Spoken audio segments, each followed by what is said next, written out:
Welcome to our Tamil channel. என்றும் என்றென்றும் வாழ்க வளமுடன். காரடையான் நோன்பு விரத மகிமையை பற்றி நம்மளுடைய முந்தைய வீடியோவில் பார்த்தோம். இப்போது அந்த காரடையான் நோன்பு விரதத்துக்கு படைக்கக்கூடிய பிரசாதமான உப்பு அடை வெள்ளை அடையை எப்படி செய்யறதுங்கிற செய்முறையை பற்றி நம்ம இந்த வீடியோவில் பார்ப்போம். இந்த உப்பு அடையும் வெள்ளை அடையும் பண்ணுறது ரொம்ப சுலபமான முறை. எப்படின்னா, நம்ம இந்த அரிசி மாவு இருக்கு இல்லையா, கடையில் கிடைக்கிற சாதாரண அரிசி மாவை வாங்கிக்கலாம். அதை ஒரு வாணலியில் வச்சு நல்லா வறுத்துக்கலாம். வறுத்துட்டு நம்ம அதை கையால் எடுத்து இப்படி திரிச்சு பார்த்தோன்னா அது கிளியராக வரும். கோலமாவு பதம்னு சொல்லுவாங்க.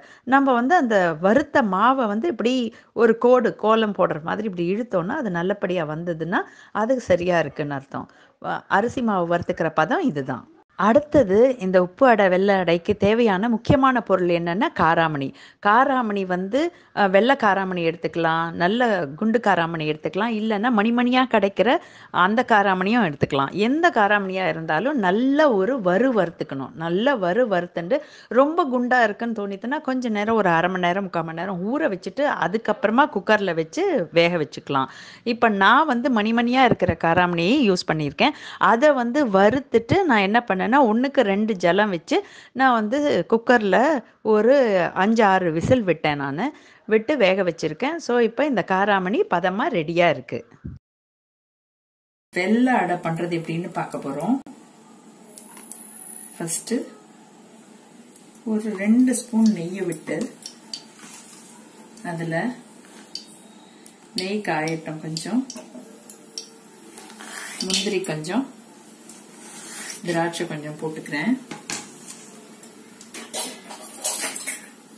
அது 2 வச்சும் வறுத்துப்போம். இது வறுத்து நிற்கும்போது நான் இதுல அரிசி மாவு, கடையில வாங்குற அரிசி மாவை வாங்கி வறுத்து வச்சிருக்கேன். இந்த டம்ளரால 2 டம்ளர் எடுத்திருக்கேன். இப்ப இந்த டம்ளரால 2 டம்ளர் நான் அரிசி மாவு எடுத்திருக்கேன் அப்படின்னா இதே டம்ளர், இது இந்த டம்ளர் இருக்கலாம், எந்த டம்ளர் வேணா எடுத்துக்கலாம். நீங்க எந்த மெஷர்ல எடுக்கிறீங்களோ அதால 2 டம்ளர் தண்ணி இதுக்கு தாங்கும். சரியா? இப்போ இந்த 1 டம்ளர் அரிசி மாவுக்கு 3/4 டம்ளர் வெல்லம் அப்படிங்கிற கணக்குல ஆல்மோஸ்ட் 2 கப்பு வெல்லத்தை தண்ணியில கரைச்சி வச்சிருக்கேன்னா, இப்போ இது இந்த தண்ணி இதையும் மீறி கொஞ்சம் எக்ஸ்ட்ரா தண்ணி தேவைப்படும். அப்படின்னா 2.5 × 2.5 7.5 டம்ளர்.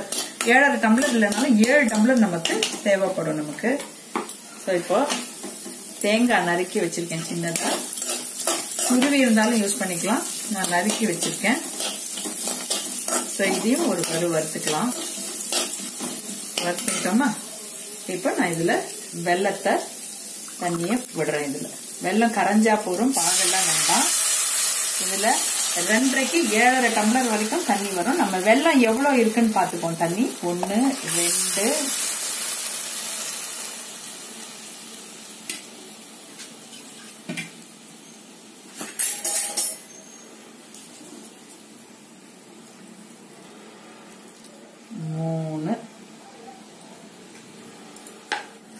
இப்போ 7 டம்ளர் தண்ணி விட்டாச்சு. அந்த 7 டம்ளர் தண்ணியில கிட்டத்தட்ட 4 டம்ளர் அந்த வெள்ளை தண்ணி இருந்தது. பேலன்ஸ வெறும் தண்ணியா ஊத்தி பேலன்ஸ் பண்ணிருக்கேன். பாகு பதெல்லாம் வேண்டாம். இது நல்ல ஒரு கொதி வந்த உடனே நம்ம அரிசி மாவை கொஞ்சம் கொஞ்சமா போட்டு மிக்ஸ் பண்ணி வேக வைக்க போறோம். இதுதான் பண்ண போறோம். இப்ப நல்லா சேர்ந்தாப்புல கொதிச்சுன்னு வருது. இது வெள்ளை பதமெல்லாம் வேண்டாம். நல்லா கொதிக்கும் போதே நம்ம பண்ணிடலாம். இப்ப நான் என்ன பண்ண போறேன்னா 2 பிடிச்சபடி இது போட போறேன். நம்ம காராமணி வறுத்து வேக வச்சு வச்சிருக்கேன் இல்லையா, இந்த காராமணி போட போறேன். போட்டுட்டேன். இப்ப அது இன்னும் நல்லா கொதிக்கட்டும், எல்லாம் சேர்ந்து கொதிக்கட்டும். ஏலக்காய் போட்டிருக்கேன், முந்திரி திராட்சை எல்லாமே போட்டிருக்கேன். ஸோ எல்லாம் சேர்ந்து நல்லா கொதிச்சு வரும்போது கொஞ்சம் கொஞ்சமா மாவு விட்டு நம்ம அடைக்கான மாவை ரெடி பண்ண போறோம். கொதிச்சுட்டு இருக்கா? இப்போ மாவை கொஞ்சம் கொஞ்சமா விட்டு கிளறணும்.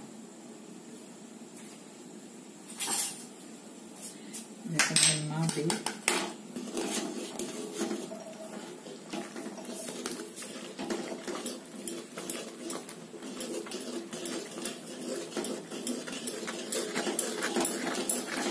இப்போ இதை கட்டி தட்டாம கிளறி எடுக்கணும். இப்போ நல்லா வெந்து வந்திருக்கு.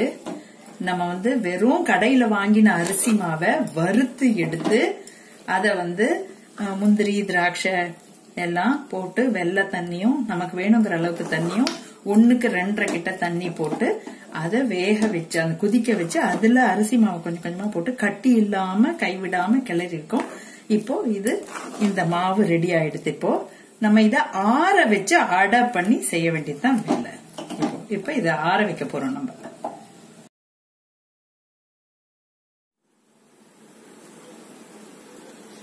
அதுக்கு எண்ணெய், அதுக்கு நெய், வெள்ளை அடைக்கு நெய், இதுக்கு எண்ணெய்,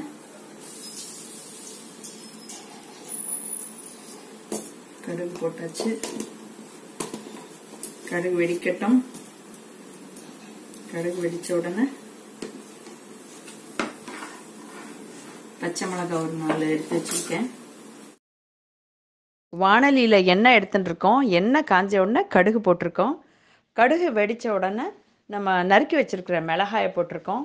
அதுக்கப்புறம் கருவேப்பிலை எடுத்து வச்சிருக்கேன், அதை போட்டிருக்கேன். அப்புறம் பெருங்காயம் தேவையான அளவுக்கு போட்டிருக்கேன். இதெல்லாம் வறுத்துண்டு பல்லா நறுக்கி வச்சிருக்கிற தேங்காயம் சேர்த்து வறுத்துண்டு 2 கை காரம் போட்டுக்கிட்டோம்.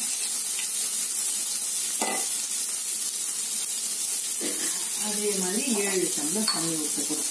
சரியா?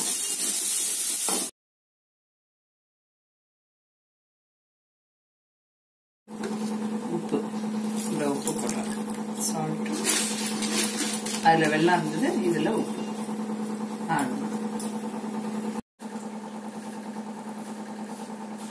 வந்தப்புறம் அதே மாதிரி மாவை கொஞ்சம் கொஞ்சமா போட்டு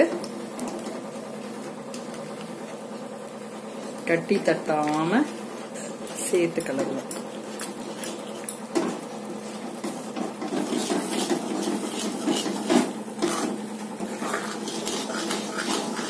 நல்லா சேர்த்து சேர்த்து சேர்த்து இது அப்படியே கிளறலாம். ஒன்னும் ஆகாது, ஏன்னா நல்லா வறுத்து இருக்கும். நம்ம தண்ணியும் நல்லா கொதிச்சிருக்கு. கொஞ்சம் தலை தலைன்றதால அடுப்பு ஆன்ல அடக்கி வச்சிருக்கேன். நல்லா இழுத்துக்கும். இதுவும் கட்டியெல்லாம் கிடையாது.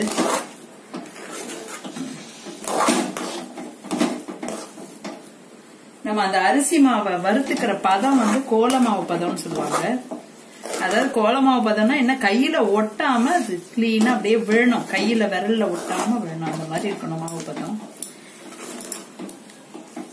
ரொம்ப பிரவுனாவும் வறுக்கணும்னு அவசியம் கிடையாது. ரொம்ப பிரவுனா வறுத்தா இந்த அடையோட கலர் இந்த உப்பு அடையோட கலர் கொஞ்சம் வெள்ளை கொடுக்கணும். அதுக்காக இது ஒட்டாம வரணுங்கிறதுக்காக எண்ணெயெல்லாம் நம்ம அதிகம் போடணும்னு அவசியம் இல்லை. இப்ப என்னன்னா, நம்ம இது அடையா தட்டும் போது கையில கொஞ்சோண்டு எண்ணெயை வச்சுட்டு தட்டினா போறோம். அதோட இது ஆற வச்சிட்ட அப்புறம் நல்ல பதமா வந்துடும். எதுவும் எண்ணெயும் அதிகமா கிடையாது. அதனால it's a very nutritious food also. நம்ம பெரியவங்க எல்லாம் அந்த காலத்துல சாஸ்திர சம்பிரதாயப்படி பண்ணிருக்கிற ஒவ்வொன்றும் அவ்வளோ நியூட்ரிஷியஸான அருமையான திங்ஸா தான் இருக்கும். ஸ்ப்ரெட் பண்ணிட்டோம். இப்ப இதை நல்லா ஆறுறதுக்கு வச்சிருவோம். கை பொறுக்கிற சூடுல ஆறுன உடனே தான் நம்மளால அதை அடையா தட்ட முடியும்.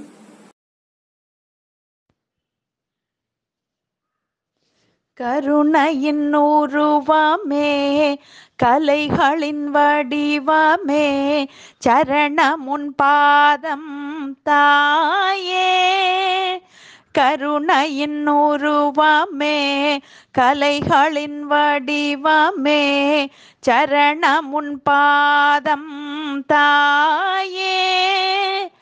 காளியே நீலியே பார்வதி தேவியே, கண்மலர் காத்தருள்வாயே. கருணையின் உருவமே, கலைகளின் வடிவமே, சரணமுன் பாதம் தாயே. சரவணன் அன்னையே, சங்கரன் துணைவியே சாந்தி தரும் காமாட்சியே சரவணன் நன்னையே சங்கரன் துணைவியே சாந்தி தரும் காமாட்சியே.